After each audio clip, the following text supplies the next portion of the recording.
space stretched endlessly, filled with countless civilizations, each possessing distinct abilities, advancements, and beliefs. The Galactic Concord, an alliance of the universe's most sophisticated species, took great pride in evaluating and cataloging every known race. Their forces had dominated or absorbed innumerable worlds, their armadas sweeping through the cosmos like relentless tides. Then humanity appeared. Initially, humans seemed like just another species to document. They were peculiar, a rising civilization that had struggled free from their homeworld's gravitational pull with basic chemical rockets before progressing to fusion-driven craft. Their vessels weren't as graceful as the Karis. They lacked the living machinery of the Var. They possessed none of the telepathic powers of the Eldrin. Still, something about human battle vessels unsettled the Concord's researchers.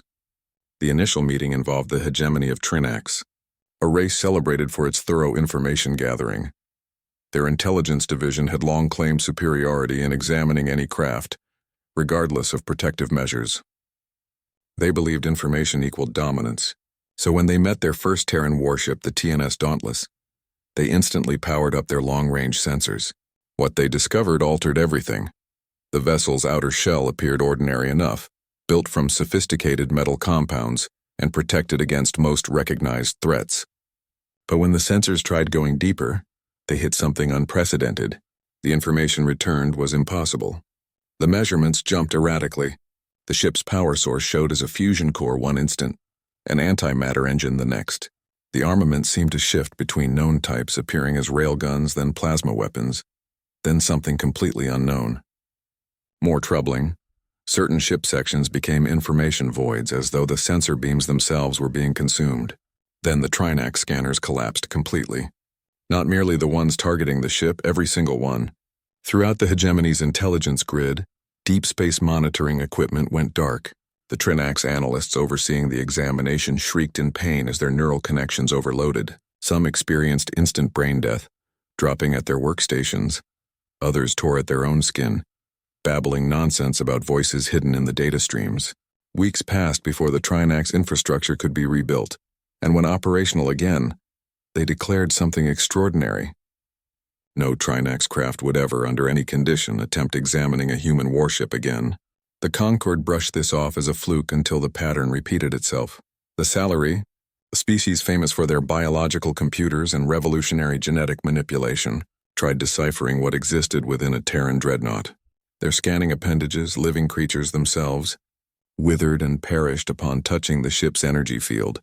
The Eldrin, whose mental powers could typically read entire planetary populations, dispatched their strongest telepaths to investigate a human battlecruiser. They returned broken, their consciousness shattered to gibbering shells, rambling about the howling emptiness within the vessel. Even the Dijari, capable of foreseeing future events with remarkable precision, discovered that whenever they tried predicting battles involving human warships, their prophecies dissolved into noise. They witnessed nothing, or perhaps worse, they saw their own deaths occurring long before any weapons discharged. The breaking point arrived when the Galactic Concord's leadership demanded a comprehensive investigation. They deployed a joint armada carrying the most sophisticated scanning technology available to encircle a solitary human battleship, the TNS Harbinger. What transpired next was never officially revealed. What remains certain is that those ships never came back. No emergency transmissions, no wreckage, no answers, simply vanished. Following that incident, the Concord issued a formal declaration. No race, regardless of advancement, would ever attempt scanning a Terran warship again, because whatever resided inside those vessels was beyond comprehension. The Galactic Concord attempted containing the mounting dread surrounding human warships. But the reality had already started circulating through rumors and scattered records. Throughout the cosmos, researchers, military planners, and intelligence operatives wondered what had gone so catastrophically wrong for those who'd tried examining a Terran craft. Some proposed that humanity had created quantum security so sophisticated it corrupted the very awareness of anyone attempting to decode it. Others suspected the ships were defended by exotic substances that violated established physics. But the most disturbing hypothesis originated from the Eldrin, the galaxy's strongest mind readers, who'd narrowly survived their probe of human vessels. They insisted that human warships weren't merely machinery. They possessed consciousness. The concept was rejected by the more analytical Concord members, but those who'd faced Terran ships directly understood better. Something existed in how they maneuvered, how they reacted to danger, how they perpetually stayed ahead of opponents, as though the vessels themselves were observing, processing, anticipating. One species, the bold and impulsive Var, decided they'd unearth the mystery. Unlike the more careful Concord races, the Var prioritized warfare over science. Their domain was forged through conquest, and they'd never encountered an adversary they couldn't crush. They assembled an armada, among the largest ever created, and initiated an offensive against a Terran fortification. At their objective's center sat a single human battleship, the TNS Oblivion. By every calculation, victory should have been guaranteed. The Var forces outnumbered the lone Terran craft 100-1. Their weaponry ranked among the galaxy's most destructive. Their leaders were experienced conquerors who'd subjugated countless territories. But when engagement began, everything collapsed. The Oblivion didn't maneuver like typical warships. It flowed through space with impossible grace, as though perceiving the future, evading attacks before they launched. The Var's targeting mechanisms failed, locking onto vacant space or tragically their comrades. Then communications fractured. The admirals shouted commands, but their words returned corrupted, warped, as though something spoke through them. Some heard their own voices murmuring warnings to flee. Others heard only the crushing silence of empty space. Then the screaming erupted. It didn't originate from enemies. It came from their own personnel. Warriors, aviators, strategists. Entire compartments filled with fighters suddenly collapsing, gripping their skulls, eyes rolling backward as they seized on the deck. No projectiles had struck them. No apparent force had damaged their craft. Yet they were perishing regardless, their sanity dissolving from something invisible. One commander, before his vessel was obliterated by an unseen power, managed transmitting a single communication to the Var homeworld. His dying words were captured, studied, and eventually suppressed by the Concord. Just one statement. The ship is watching me. When combat concluded, only the Oblivion persisted. No destruction, no fragments, only quiet. The formidable Var armada had been eliminated as though it never existed. From that moment onward, the Var, previously the galaxy's most terrifying conquerors, refused discussing the engagement. No documentation was preserved. No witnesses were located. The entire occurrence became merely a phantom tale shared in hushed tones among those still curious about what existed at a Terran warship's core. But one reality became absolute. Even the most courageous, powerful, and intelligent aliens in existence refused scanning a human warship ever again.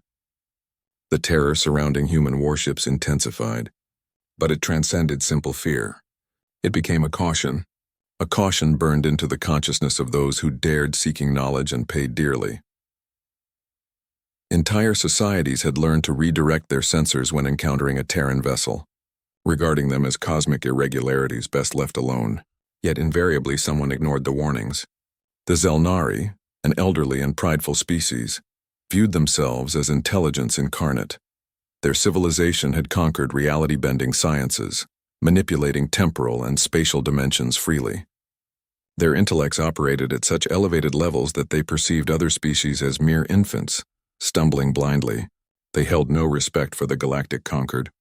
To them, fear indicated inferior minds. Where the Concord perceived threats, the Zelnari saw possibilities. So when tales of human warships reached them, they acted immediately. They'd never met humans directly, never confronted them in conflict or negotiation. To them, Terrans were merely a primitive race that had discovered something extraordinary, something beyond their deserving. The Zelnari presumed that whatever technology energized human warships could be acquired and comprehended. So the Zelnari High Council approved Project Eclipse. A single ultra-sophisticated research craft was launched under neutrality pretense. It carried no armaments, only the most formidable scanning apparatus ever created, capable of penetrating any protection, any concealment. It could examine reality's underlying structure itself, revealing the deepest secrets. Their objective, the TNS Eclipse, a Terran dreadnought patrolling humanity's territorial boundaries. The Zelnari vessel maintained distance, avoiding provocation. It didn't initiate combat. It transmitted no signals. It simply watched. Initially, everything appeared normal. Their equipment registered standard measurements. Hull materials, thermal emissions, gravitational fluctuations. But when they powered their deep penetration scanners, something strange occurred. The Eclipse rotated, not defensively, not changing trajectory. It turned toward them. No conceivable way existed for the human operators to detect their scanning. The Zelnari technology was invisible, existing beyond normal perceptual dimensions. Yet the instant their scanners activated, the ship looked straight at them. Silence descended upon the research team. Every Zelnari aboard experienced something fundamental, an instinct they hadn't felt in millennia. Terror. The lead researcher, a being who'd charted time's very currents, faltered. He couldn't explain why, but continuing became impossible. His hands hovered above the interface, frozen by something nameless. Then their ship's infrastructure began failing. Sequentially, their equipment flickered and expired, their sensors, their defenses, even their environmental systems. Everything went black. Panic consumed the crew as they frantically sought the malfunction's source. But no breakdown existed, no assault. Something had infiltrated their vessel. Not physical, not digital.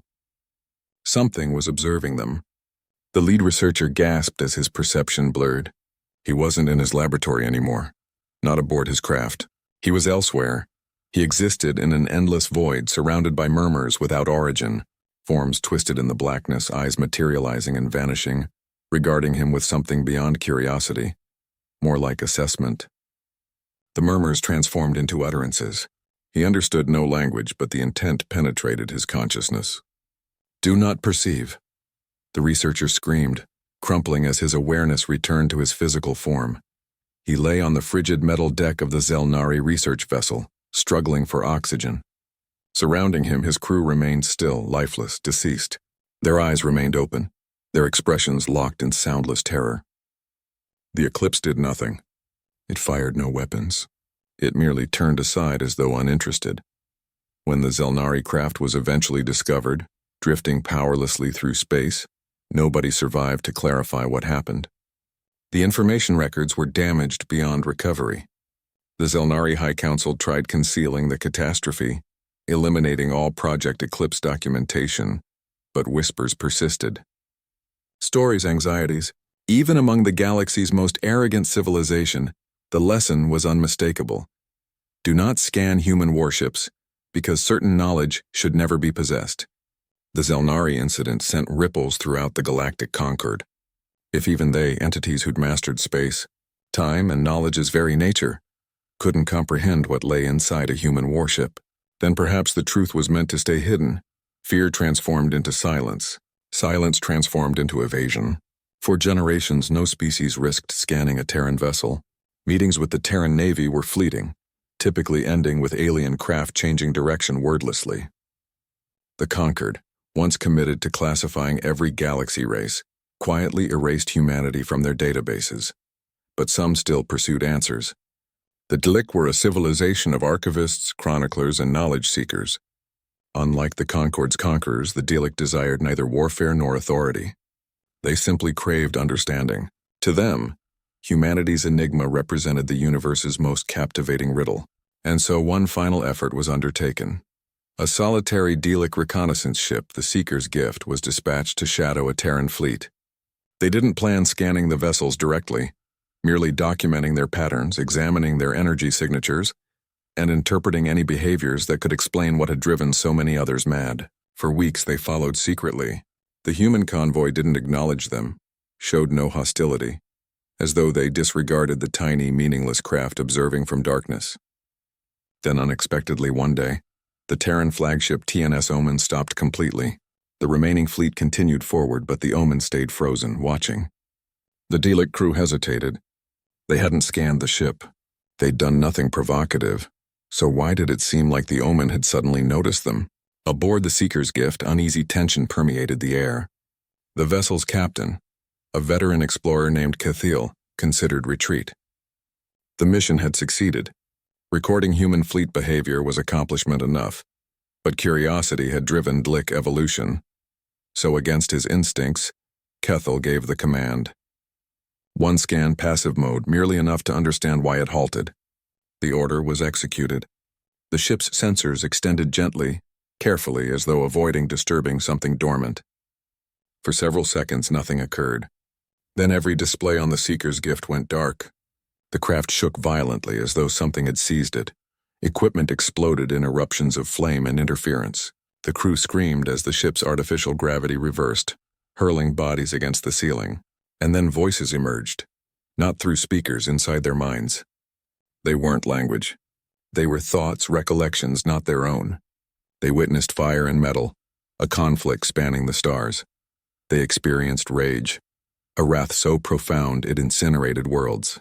They observed shadows not formed by illumination but by something far more terrible, something watching from the abyss.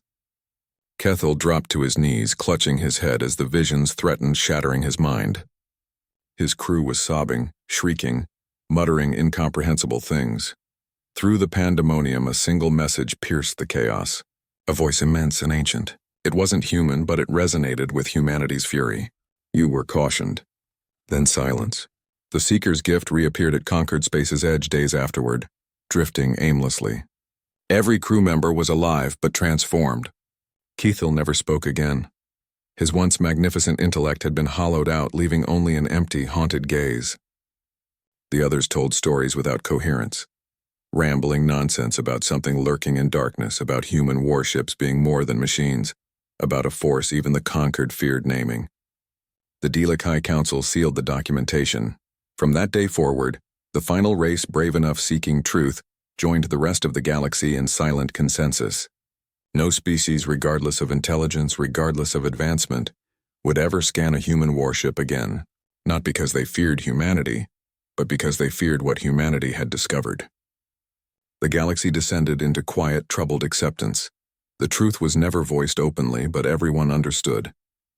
Nobody scanned a human warship, not the most sophisticated species, not the most reckless empires, not even those who'd built legacies on revealing the unknown. Yet in the void's darkness, some always refused heeding warnings. The Khazari were such a race. Unlike the Zelnari who sought controlling knowledge or the Dlik who sought comprehending it, the Sasari were a civilization of shadows, smugglers, information thieves, and underground warlords. To them, intelligence was wealth, and secrets represented the most precious commodity. They'd heard legends of Terran warships. They'd witnessed the Conquered silence, how even the mightiest empires refused discussing what dwelled within those massive vessels, and that silence only intensified their desire for truth. In lawless, uncharted spaces' depths where no agreements held power and no patrols traveled, the Sasari prepared their ambush, a barren system, a fabricated emergency signal, and a stolen cargo transport modified to scan whatever approached. The plan was straightforward. Lure a human warship close, trigger their scanners the moment it materialized, and relay the information to a concealed station before anyone could intervene. Once the intelligence was secured, the warlords would auction it to the highest purchaser. A Sasari named Creel commanded the mission. He was no idiot. He'd heard the accounts, but he dismissed ghosts, hexes, or anything beyond tangible reality. Everyone else was fragile, he told his crew. They scanned human ships and panicked. But we'll witness the truth. The trap was prepared. The bait was flawless, and the humans arrived. A single Terran destroyer, the TNS Revenant, materialized from hyperspace responding to the emergency signal. It was smaller than other warships mentioned in hushed legends. No dreadnought, no colossal war titan. But something felt incorrect. Even from distance, Creel sensed it. Something in his core itched like a silent warning sounding inside his brain.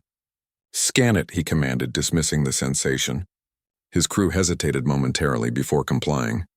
The scanners blazed active. And then nothing. No alerts, no screams, no sudden malfunctions. The ship's equipment functioned flawlessly. Creel exhaled, relieved. "See, all myths. We have the information. Then he examined the data. There was nothing.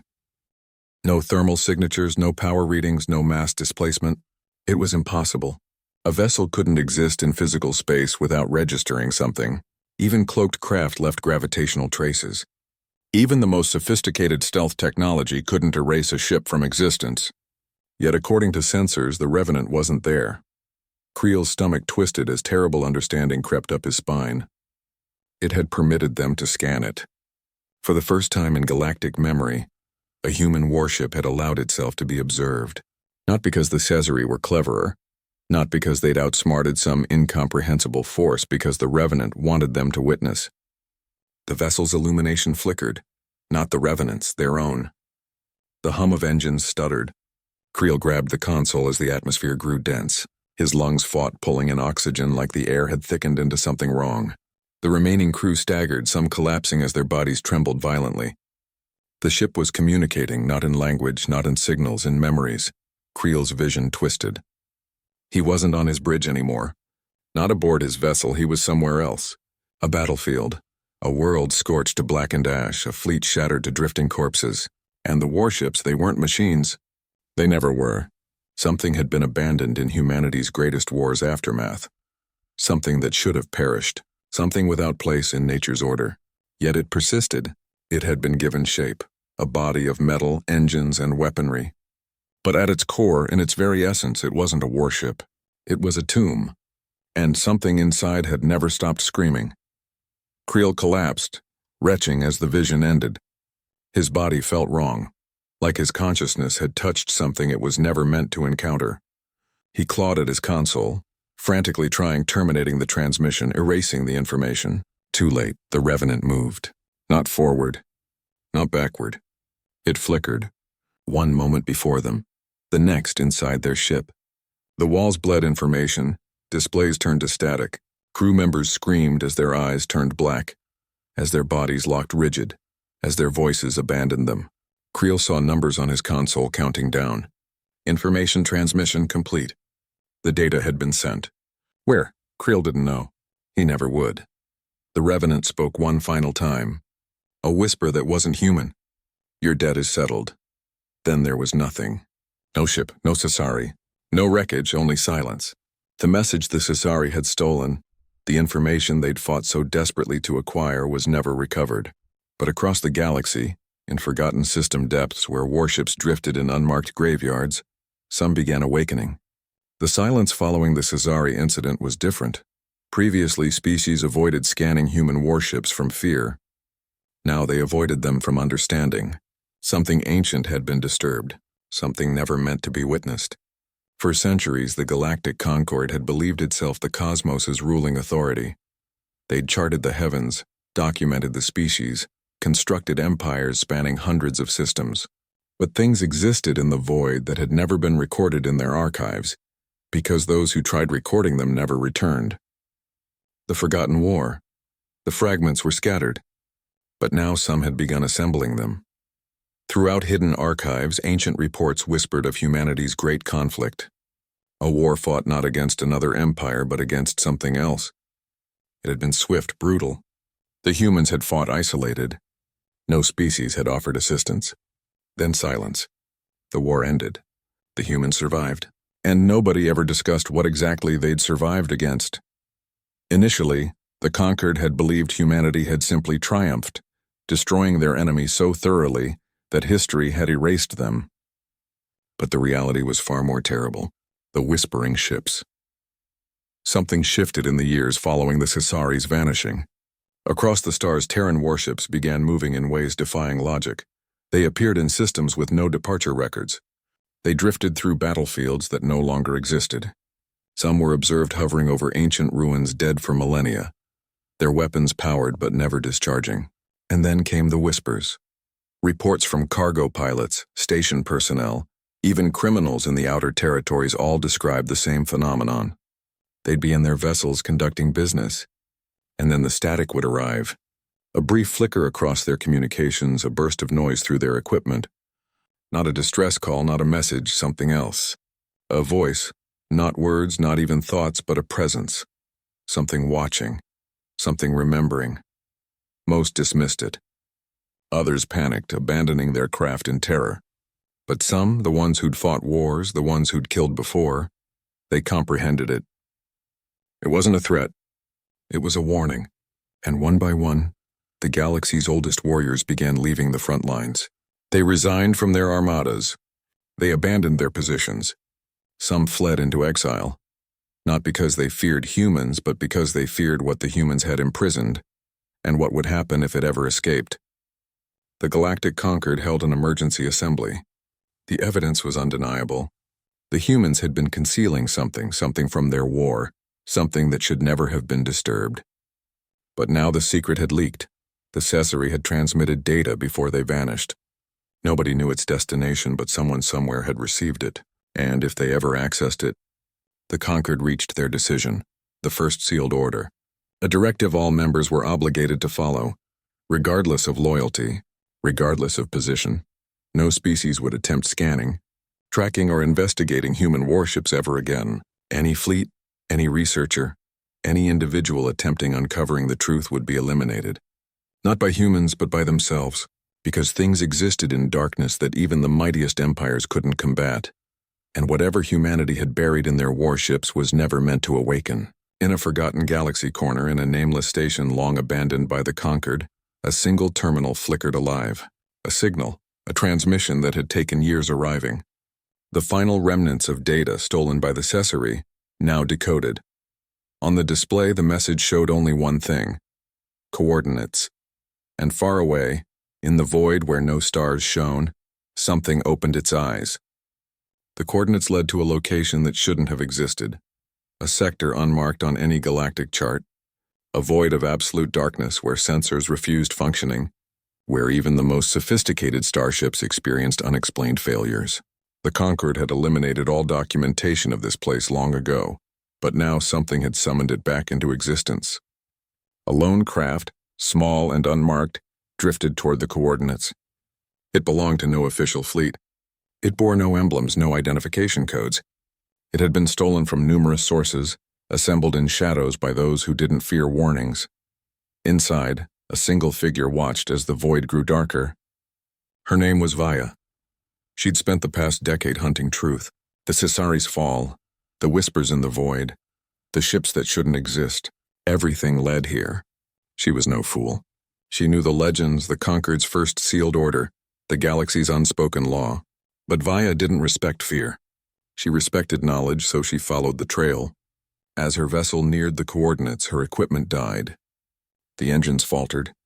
The artificial gravity flickered.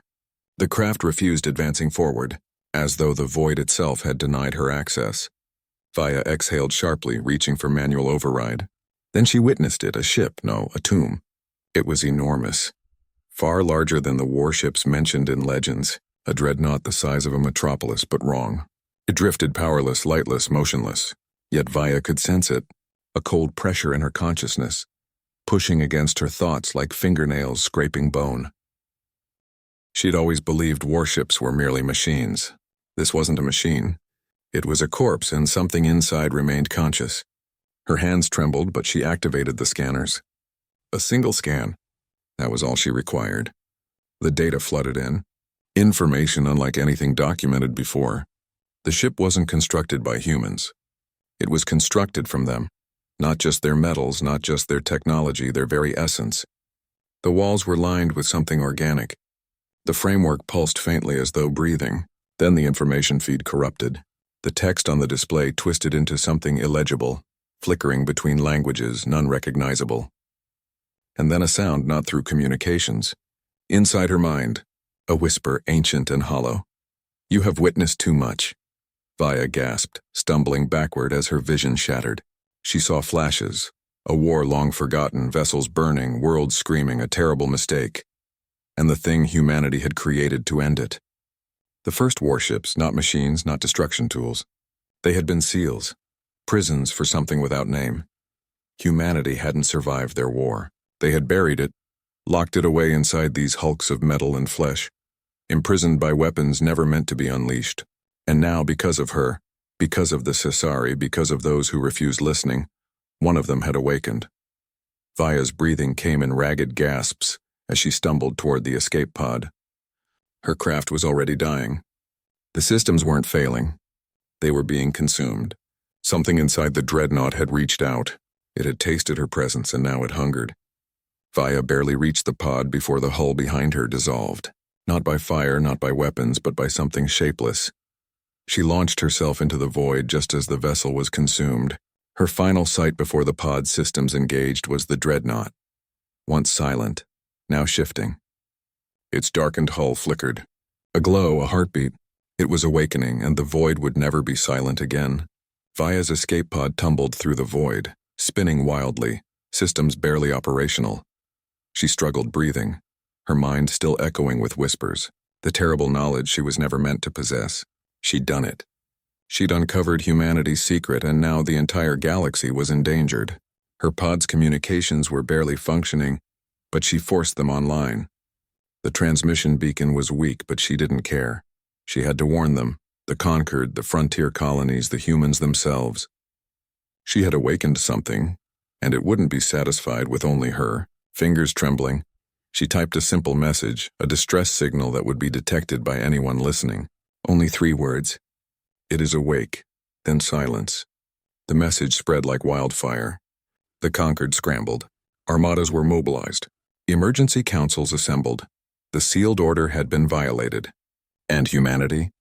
They didn't speak. They didn't issue responses. They didn't deny or confirm. They simply moved. For the first time in centuries, every human warship, every silent drifting relic changed course. They converged toward one point, the place Vaya had discovered.